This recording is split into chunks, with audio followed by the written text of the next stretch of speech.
Hey, everybody. I have Tiffany O'Dell to speak with you about what she does today. Tiffany, thank you so much for coming and being in your own home and making a video presentation. Of course, we wish we were on in class because that's so much better than not. But Tiffany, have a great time. And Thank you. Like Mr. Stirrup said, I am Tiffany O'Dell. I actually had Mr. Stirrup in high school for math at Chaparral and also pre-med, and that was many, many moons ago. So it's really exciting to be here. I'm wearing my Pavlov's cat shirt. It's my favorite psychology shirt. If you know anything about psychology, it's the dogs and the making them slobber when they eat. And then for this one, it says Pavlov's cat, and he's trying to ring the bell, and it's not really working because cats are snooty. So one of my favorite psychology jokes. And going into that, I just want to talk a little bit about who do you think is in the medical field? When we think about the medical field, we think about doctors and nurses, anesthesiologists, surgeons, and things like that. It's very, as you can see from this cheesy stock photo, it's very cookie cutter what we think about in the medical field. But I want to open your mind to think about, what about mental health? Do we think about mental health in the medical field at all? Do we think about mental health being a medical issue, or do we think about it being more of like a personal issue? And I'm here to explain how we kind of tie in mental health into that medical field, because it is. We treat mental health just like we would treat any other physical diagnosis like cancer. Everything has to be treated and it has to be seen by a medical professional, which therapists are medical professionals. So going into that, who I am, I graduated with my undergrad in psychology from MSU Denver, and I'm currently working towards a master's degree at ASU online in applied behavior analysis, and special education. Just kind of, they go hand in hand. And I'm currently working as a registered behavior technician or a registered behavior therapist. ABA is something that I'm going to talk about a lot. It's applied behavior analysis, and that's just the field that I'm currently in. It's a therapy based on science of learning, and we know that behaviors are typically learned and can also be unlearned through conditioning, reinforcement, and motivation.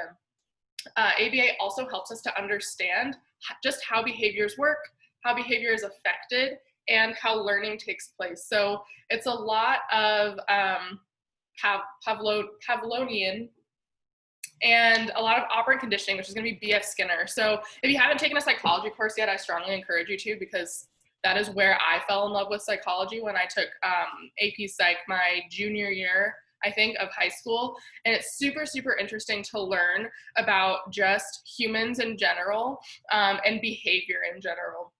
This does not only apply to the kids or the people that I work with. This applies for everyone. ABA, I currently use ABA in an autistic setting. So I work with kids on the autism spectrum disorder. But you can use it in animals. We use it to train dogs. If you've ever trained your dog to sit, stay, shake, you're using ABA. You're using that conditioning, that operant conditioning. If you've, I don't know, we use it for people that smoke, or drug addicts or alcoholics. We that, like the AA meetings, that's all based on applied behavior analysis. So it's not just one population that it works on. It works on literally everyone. I use it on my husband all of the time, and he is neurotypical as of what we know, no undiagnosed anything, and I can use ABA on him to get him to do things that I want him to do, like taking out the trash, or all sorts of things, making dinner, or he knows exactly what to say when I tell him that I don't want to cook dinner. I've literally trained him to tell me that we can order in that night. So he has no idea that I've done this, and that's just like the power of ABA, and you can use it on anyone. But in my specific setting, I use, like I said, operant conditioning. So this B.F. Skinner, he's very, very famous for teaching pigeons how to read, teaching pigeons their colors and shapes and things like that. So if we can teach a pigeon how to read, I think we know that we can change behaviors or teach actual humans, because we are a lot smarter than pigeons. So operant conditioning is an association that is made between a behavior and a consequence. So back in the day, if you colored on the walls, you probably had some sort of consequence that made you not want to color on the walls. Or if you turned in a late homework assignment, you got a poor score on that assignment, so it probably made you want to turn in your assignments on time. But it can also go the opposite way. You can increase behaviors as well as decrease behaviors. So to increase the behavior of maybe doing your chores, if your parents ever gave you an allowance for doing your chores, it's going to make you want to do your chores more. So pairing a response of behavior with a positive or a negative reinforcer. People think positive and negative means good or bad. Outside of whatever, in the real world, positive and negative don't necessarily mean good or bad. In no medical field, no psychological field, they do not mean good or bad. Positive simply just means you're adding something, and negative means you're taking something away. And again, that taking something away doesn't have to be bad or negative is what you would think. So an example of a positive reinforcement, and the part of reinforcement that's a really big one, reinforcement means you're increasing a behavior. You're reinforcing the behavior so that it's more likely to occur in the future. As opposed to punishment, you're trying to decrease the likelihood of the behavior, but it's rarely used because punishment procedures tend to not be as effective.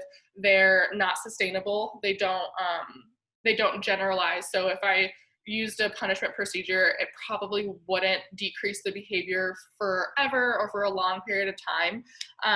So we in my field only use reinforcement unless a punishment procedure is specifically diagnosed or is written in a plan, but it's very, very rare. So punishment would be like spanking in order to decrease tantrums. We know in psychology that does not work. Of course, when you have your own kids like I do, it's very, very tempting, terrible twos. But we know, and I know, that it does not work and it does not create a long-lasting change. So that is why we stick with reinforcement. So an example of positive reinforcement, so adding something to increase the likelihood of that behavior would be if I gave you $1 every time you cleaned your room. So then you're like, oh, I know if I clean my room, I'm going to get $1. So you're going to clean your room, get $1, clean your room, get $1. So now I've increased. Now I don't have to tell you to clean your room. You can automatically do it. You can automatically go in there. Maybe at the beginning I said, hey, go clean your room. And you cleaned it and I gave you $1. And I'm reminding you, clean your room. Okay, clean my room, I'm getting $1. Pretty soon, I'm not going to have to tell you to clean your room. You're just going to go do it because you know you're going to get the $1 afterwards. An example of a negative reinforcement, so removing a stimulus to increase the target behavior. So this one is a little tricky, and I'm going to give you an example that can be either positive or negative. So pain medication, the act of taking the pain medication would technically be positive because you're adding something. But the pain medication itself is removing the pain, which is going to increase the behavior of taking the medication. So if you got surgery or broke an arm and they give you pain meds, you would take the medication, you realize, oh my gosh, it took away the pain in my arm or leg, so you're going to continue to take it until you're healed. Same thing goes with the seat belt. So the seat belt is very interesting in how they did this, and they actually did this on purpose because of ABA. So there's that ringing when you don't put on your seatbelt. It's very, very annoying. So when you put your seatbelt on, it takes away that ringing. And so now you are more likely to put your seatbelt on because it takes away that super annoying stimulus, which is the beeping or the ringing or whatever your car does. So that was actually an invention that came much, much later after the seatbelt to try to get people to use a seatbelt more. And that's all it is negative reinforcement. It's reinforcing you to put your seatbelt on, and it'll take away that annoying stimulus. So that's just a little bit of background on operant conditioning and B.F. Skinner. How does it apply to behavior? So this is a picture of actually a drawing of one of B.F. Skinner's pigeons. And in this one, he was teaching the pigeon its colors. As you can see how it's set up, he's got the picture of the car, and then at the bottom, there's a little spot where the food comes in. So it's to get the bird to actually click the right one, or to click any button in general, is also a whole process, which you can learn about if you take psychology. But when he presses the right one, the food gets administered. And of course, when we talked about earlier, I talked about motivation, how we use motivation as well. So this bird has not eaten anything. So the bird is hungry. I wouldn't say starving. We're not using like animal cruelty, but the bird hasn't eaten. So its motivation to get that food is very high. It's like, man, I'm starving. I need food.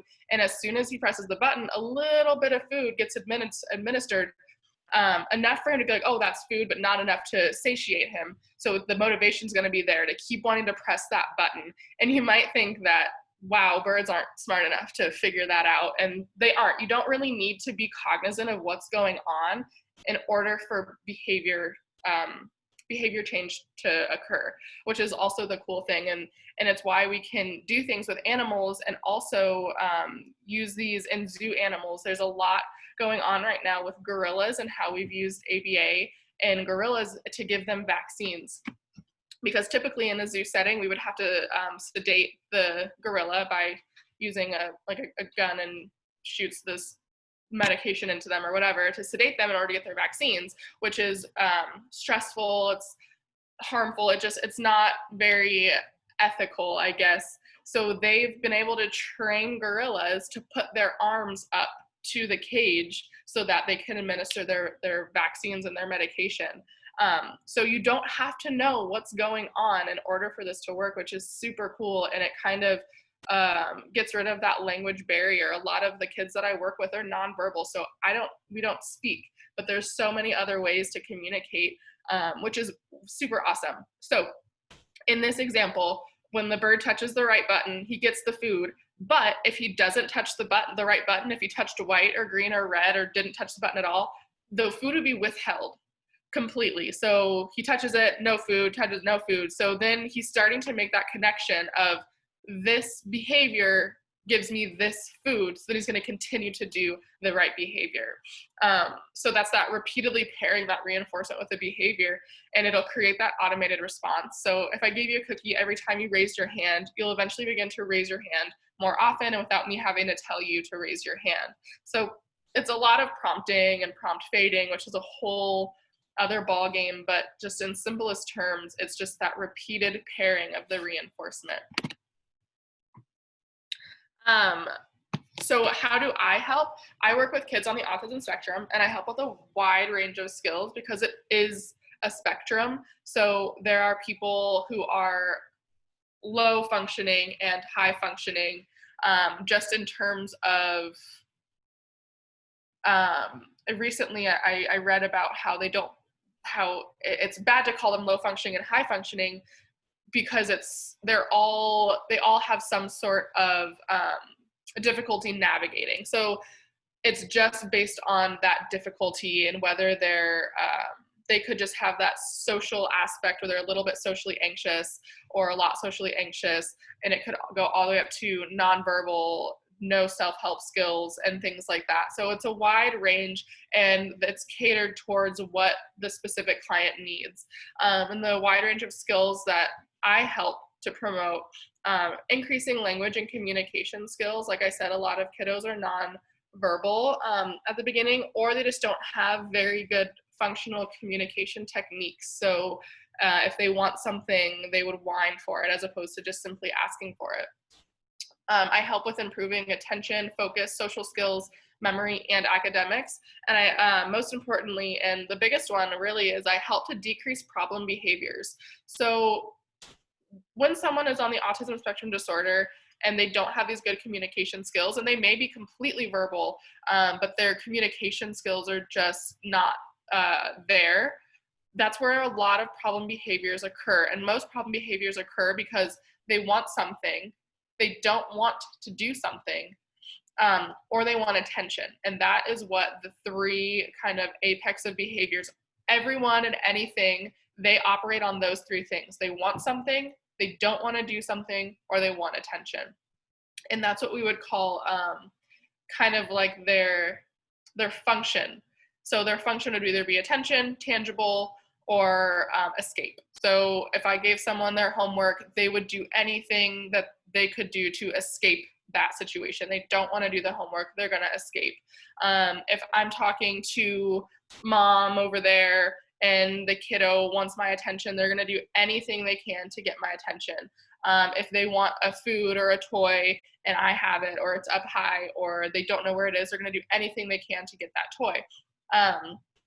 So with that come problem behaviors, because they don't have that functional communication in order to tell us what they want, whether it's they don't want to do something, they want something, or they want the attention. We also have a feeding clinic in our actual office, which I don't work in, but it's getting people on the autism spectrum to eat either different foods or eating practices in general. One of the biggest characteristics of being on the spectrum is just having, they call it like picky eater, but they have a food that they really like and that's all they want, or there's a texture that they don't like, and so they won't eat anything with that texture or color or smell. So our food clinics help to make sure they have healthy eating habits and don't create any kind of eating disorders, unfortunately, as a consequence of these picky eating habits. So for some of the clients that I have, I just want to give you just like a little bit of an insight on who I work with. I have about 6 clients, and I work in the home. So I go to their homes, I go to their communities, I go to their schools, and I help them there. I'm currently working with kids. My youngest is 3 that I work with, and my oldest is just turned 17 in July.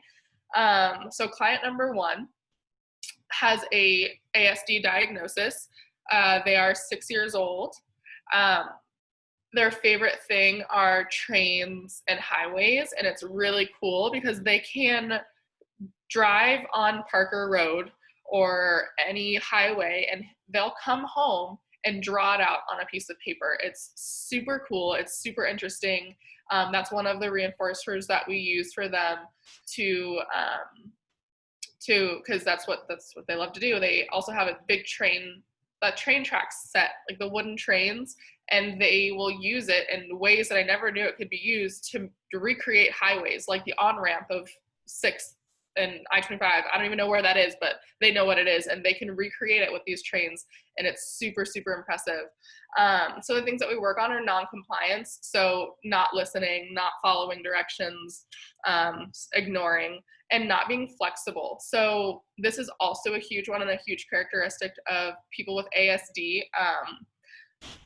Schedules, if we don't follow a schedule, that can be catastrophic for someone on the autism spectrum disorder, with autism spectrum disorder. So if they eat at a certain time and they bath at a certain time and they play at a certain time and they do this, this, and this at a certain time, if that gets interrupted, which can be detrimental, you would think that like a schedule would be really good, but what if the family is out and they're not going to be home in time to take a bath at 7:30 and they get home at 8:30? Or what if they're at a restaurant, or what if they're out of town and the schedule's a little bit, they can't cater to those needs, but then they also don't want a big tantrum. We call it a tantrum for lack of better terms, because we use tantrum even with our 17-year-olds. It's just a blanket term, but it has a lot of meanings. But they could have a tantrum while you're out, on vacation or out at dinner or whatever it could be. So this is why that is socially significant, to help them with the flexibility in their schedule. Also flexibility with sharing, flexibility with cleanup time. And also this one is specific to this client, driving routes. So if there's a specific way that they take to school, if you turn left on this road and right on this road and straight and it's on the right, that is the route they have to take every single time. And sometimes it's a problem because you can't take the route every single time. Or with parking in parking lots, they want to park in the same spot every time, and sometimes it's just not possible. So again, it's not socially significant. It's sometimes like yes, it doesn't sound like a big deal, but it is, like, you would just think just park in the same spot. Sometimes it's just not, it's not possible. And when it's not possible, we don't want a big tantrum scene in the parking lot. This one, they are also a picky eater. There's this thing, it's called Star Soup. It comes in a can. They are gluten-free and nut-free and dairy-free and all the things. So it's this Star Soup that they really like, and it's what they ask for dinner every single night. And as soon as they ask for it, we know it's going to be a feat to get them to eat something else, but that's what we're working on. And they have some sensory deprivation where he doesn't get enough sensory input. So he rips things, he bites on his nails or on their shirts or jeans or whatever it is, or they chew the inside of their cheeks or their lips. And of course, that's just not good and not healthy and can create some medical problems. So the problem behavior, so the tantrum, their tantrums include elopement, so running away, leaving, hitting, throwing, biting, and screaming. So those are the behaviors that I'm trying to decrease using ABA. And my second client, he is diagnosed with ASD and ODD. So that's operational defiance disorder, which is not something we would typically see, but it is just, he's got a comorbid. So usually people on autism spectrum disorder have multiple diagnoses. So this just happens to be one of his, the autism and the ODD. He is 6. He lacks the functional communication techniques. So asking for help, asking for a turn, asking for more, just asking in general, or telling us that he needs something or wants something. Non-compliance and violent tendencies. So the problem behavior is more so the violent tendencies than anything else, because they're a little bit different than just the tantrum, hitting, throwing, biting, and screaming. The violent tendencies, they're not necessarily triggered by anything. So with the client number 1, I know what's going to trigger those problem behaviors. It's the function of what he wants or doesn't want, and I know when it's going to happen. With client number 2, the violent tendencies are just tendencies. They just happen. And so with that, what we're trying to do is replace those violent tendencies with more appropriate actions. So if he just has the tendency to want to hit someone, we've got him a punching bag, or he's got baseball or soccer, and it's usually because he's got a lot of energy. He's a very, very energetic kid. He's also has ADD, ADHD, and all those things. So what we're trying to do is have him identify when he's feeling these tendencies and then be able to replace it with something that's more appropriate. Going outside, he loves to wrestle, he loves to jump on the trampoline, just something to get that energy out so that those violent tendencies don't come out. This is a super special case. It's 2 therapists per 1 kid, and it's 40 hours a week. So he's got 4 technically, but 2 at one time. So we'll go in the morning, do the morning session, he'll have lunch, and then the next 2 therapists will come in for the rest of the night. He's not in school. He tried public school and that didn't work out. And then there's specialized schools for kids with more severe needs. And that just wasn't working out as well because of those violent tendencies. So he's been homeschooled for the past couple of years, which has also been something that we're working with. We work with academics as well. Of course, I don't teach him, but I have to be there for him when he is in school, online learning, to make sure he doesn't have any of these tendencies while he's trying to learn. Super, super special case. Not very often that we come across a case like that. And client number 3, he just turned 17 now. He's diagnosed with ASD. He has a lack of self-help skills such as cooking, doing laundry, ordering food, and grocery shopping, and a shower routine. And he might be sitting there thinking like, oh, I'm 16, I don't know how to do any of those, which is fine. It's just something that the parents really wanted for him because he's this is going to be a senior year in high school. They would like him to be more self-sufficient and willing to learn to do these things. And it's not so much of, I just have to teach him how to do it. It's just making sure he also does do it, and remembers the steps. And if he does need help, to ask for help. Someone who's neurotypical, you're teaching them to do laundry. You might not learn until you're, I don't know, out in college by yourself. But someone who's neurotypical, they're struggling, they would have, the sense to ask someone, call a parent, do something. But someone sometimes on the spectrum might not have that communication skill to ask for help. So they just might not do their laundry. They might not do it at all, or they'll do it completely wrong, or they'll just get really frustrated. And that's when we see those problem behaviors. Ordering food, that kind of comes with that lack of social skills. Just being in a restaurant and being able to order food can be very socially like triggering for anxiety for a lot of people, even not on the spectrum. And then a shower routine. It's, again, it's those self-help skills, just knowing that you should shower, every day or regularly, and having that sense of like, oh, wow, I haven't showered, or I had gym today, I should probably shower, kind of reinforcing those thoughts of like, kind of like self-management, like checking in on yourself. Like, when was the last time I washed my hair? I should probably wash it. It looks a little greasier. I kind of stink. I know I just showered, yesterday, but I should probably shower again because I stink from gym. Things like that. And then the lacking of social skills. So starting and holding a conversation, inviting friends places, and going to events with friends. This kid, he's so sweet and he has a lot of friends, but when you dive in deeper, we had to do a lot of like, what is a friend, or what is an acquaintance? What is a classmate? What is the difference between all of these? Because to him, all of his classmates are his friends. Even though he doesn't necessarily talk to them, he would think that, his bus driver is his friend. He would think that his teacher is his friend. So we had to distinguish those different boundaries of like, no, there's friends that you go to, and like, what would you talk to a friend about that you wouldn't talk to a bus driver about? And that was a question that completely stumped him. He had no idea.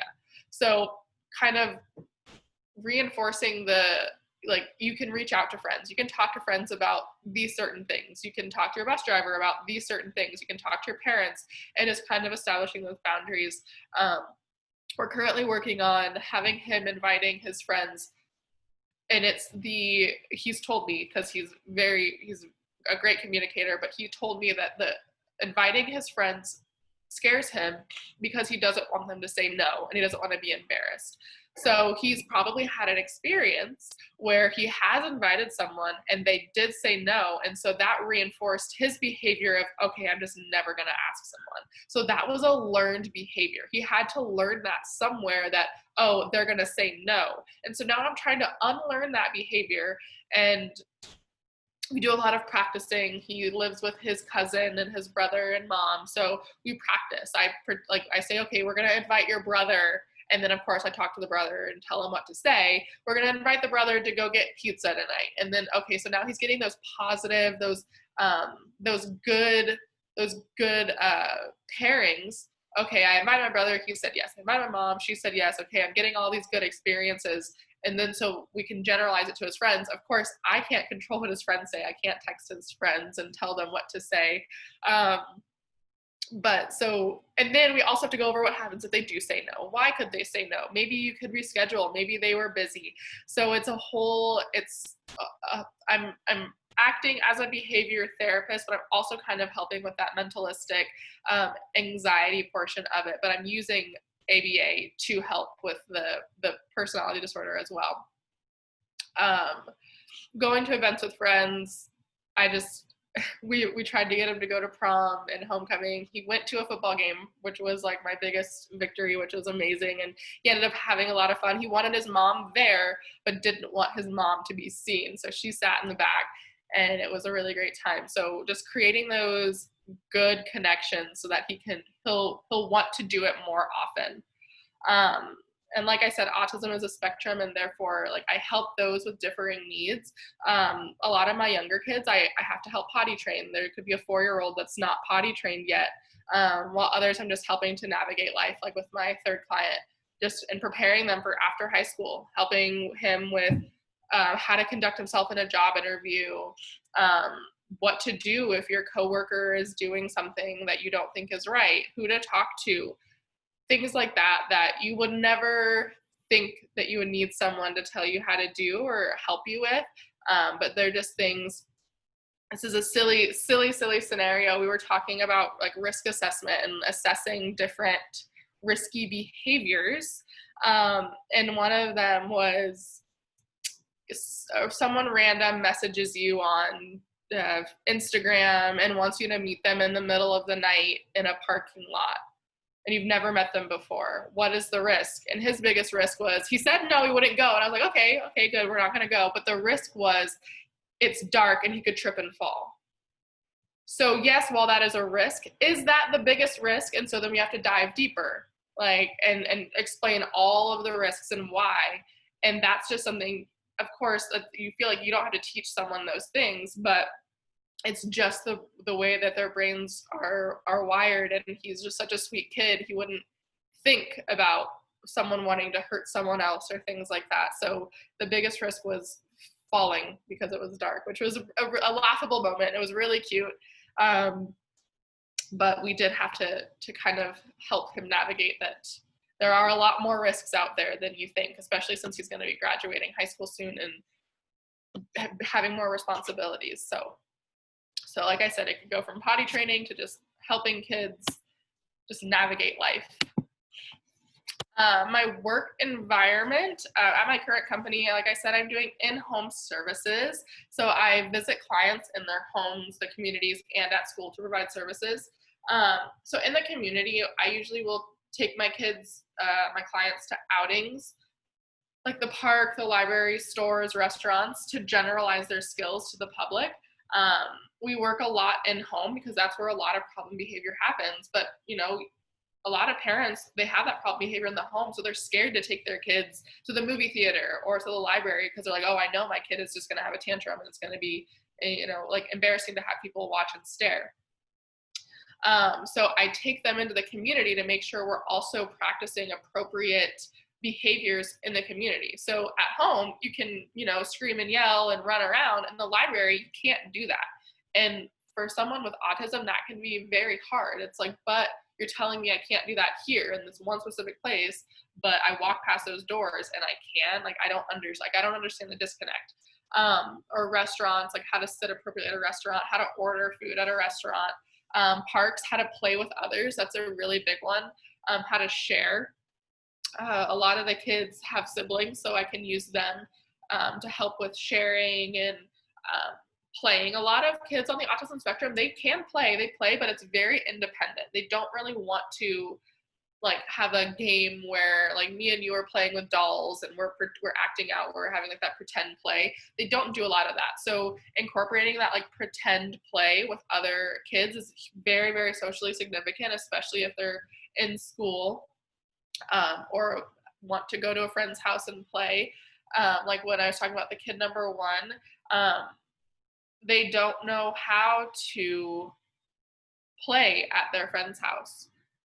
So they never get to go because they don't know how to appropriately play with someone else. They just sit by themselves and play. And that not allowed to was a parent thing, not our thing, but it's just because the kid is bored. Now I just wanted to play, I don't know, like pretend. I wanted to play house or whatever it is. And that's just, it's not happening. He's just playing by himself. So just making sure that those skills generalize is a huge, huge thing. Along with my environment. So when working with kids on the autism spectrum, there comes risks and uncertainty. Some kids are triggered by specific things, like saying you need to clean up, that could trigger something, while others could be triggered at random, like I said before. But my job is to decrease those tantrum behaviors and replace them with functional and appropriate behaviors. So yes, I've been hit, kicked, bit, all of the above, everything that you could think of by these littles. And it is a part of the job. A lot of parents will apologize, and they feel bad, they feel embarrassed, but it is my job. So there are more good days than bad. When there is a bad day, it's typically not a bad day, it's a bad moment. So that we can still, it's very tricky. It's very hard on the brain to have some kid trying to completely beat you up, and then you have to turn around and make it positive and go play with them or whatever whatever it is. You have to switch that. You have to flip that switch in your brain. I can't hold grudges. I can't be mad at a kid for their behavior, because that's not going to help anyone. So it's very, very tricky, that cognitive aspect of what I do.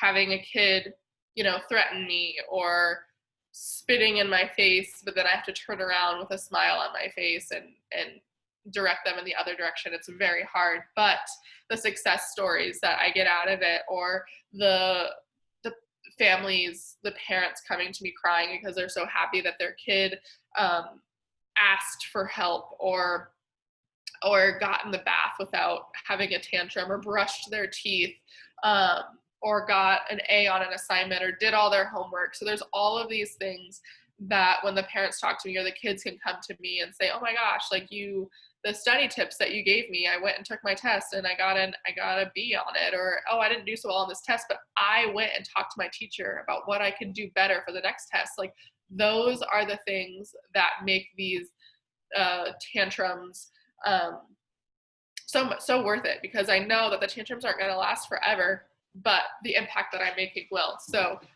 that is why I do what I do, and that's kind of what a behavior tech gets into. That's what they do when they're working with kids on the autism spectrum. Like I said, you could work with any population of people, and you'll probably have the same sort of pushback, especially with animals. I can only imagine, especially so you don't have that language. But super awesome, super fun profession to go in.